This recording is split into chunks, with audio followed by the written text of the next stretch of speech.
Konti na lang mga bisita. Siguro naman pwede na ako magpahinga at matulog. Oo nga eh. Kagabi pa tayo walang tulog eh. Teka, kung matutulog tayong dalawa, sino mababantay kay Mama? Sina Sonia o si Liling. Pati nga yung mga gwardiya nakabantay naman, hindi ba? Hindi pwede. Kailangan isa sa atin maiwan dito at magbantay. Ano ka ba naman? Maghapon magdamag na ako nag-asikaso ng burol ni Mama. Ako pa nag-iestima ng mga bisita. Siguro naman sa ating dalawa ako may karapatang magpahinga. Pero Margot, ayokong maingon mag-isa dito. Natatakot ako kay Mama. Ano ba ang kinakatakot mo? Patay na si Mama. Hindi ka na niya magagalaw. Tsaka ikaw na rin ang nagsabi. Andiyan naman sina Sonia at Liling eh. May mga gwardiya pa dyan. Kaya hindi ka nag-iisa. Sige, mag-computeras muna ako. Kung matutulog ka. Pahinga muna ako. Margot.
Ikaw.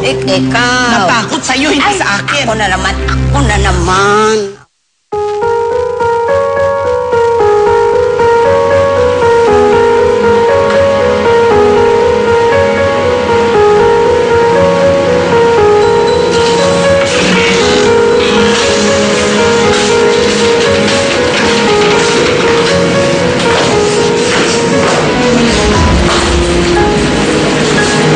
Gigi, okay ka lang ba?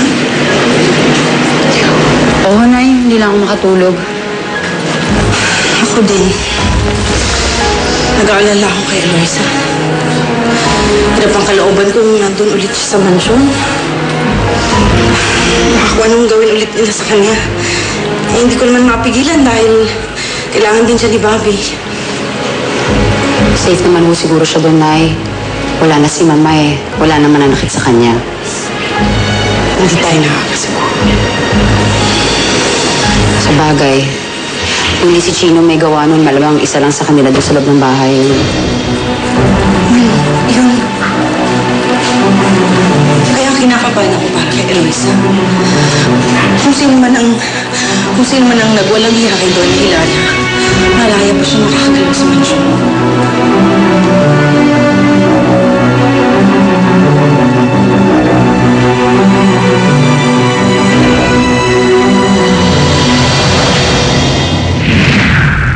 Ganito ang kontrabida.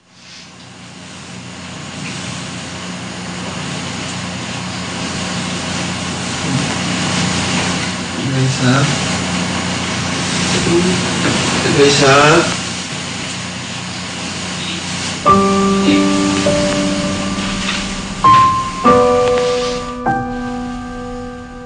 Good morning, Bobby. Pasensya ka na, di ako nakapagpaalam sa'yo. Ayoko kasing may istorbo ka sa tulog mo. Umuwi lang ako sandali dahil may mga kailangan akong asikasuhin, pero babalik din ako agad. Gusto ko maging good and brave ka, ha? Ngayon na wala na si Mama, kailangan mong matutong alagaan ang sarili mo. Magpakatatag ka, big boy ka na. Sigurado ako yun din ang gugustuhin ni Mama.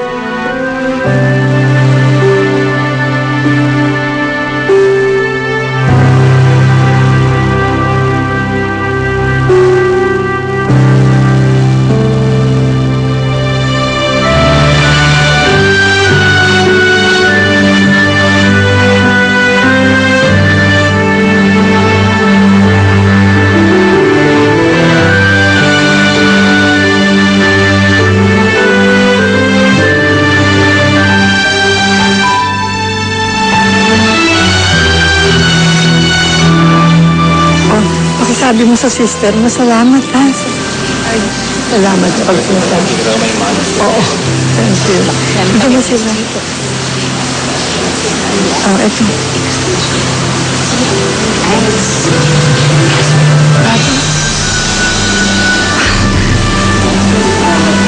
Sabi, naku, ang gwapo niyo ng anak ko.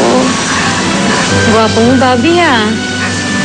Ang ganda-ganda naman ang pagkakatawa mo. Pag-ayos. Ako naman. Okay ka na?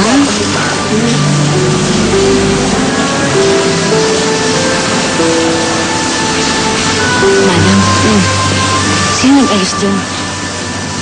Siguro siya. Ewan ko gano'n. Magdalagin yung pag talagang gusto niya mag-ayos.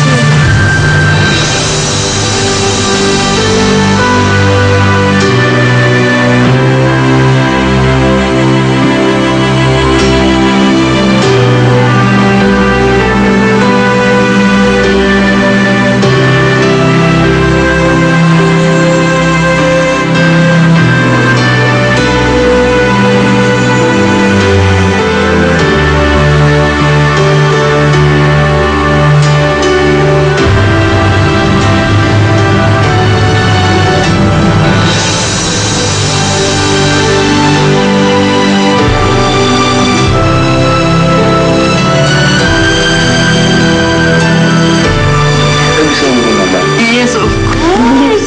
Ang ganda. I love you, Mama. I love you more, baby.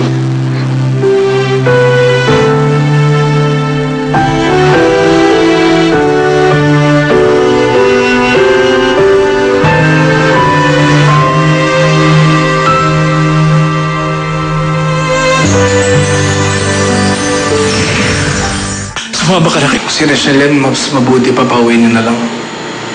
Pambihira ka naman. Ito na nga itong dinadalaw.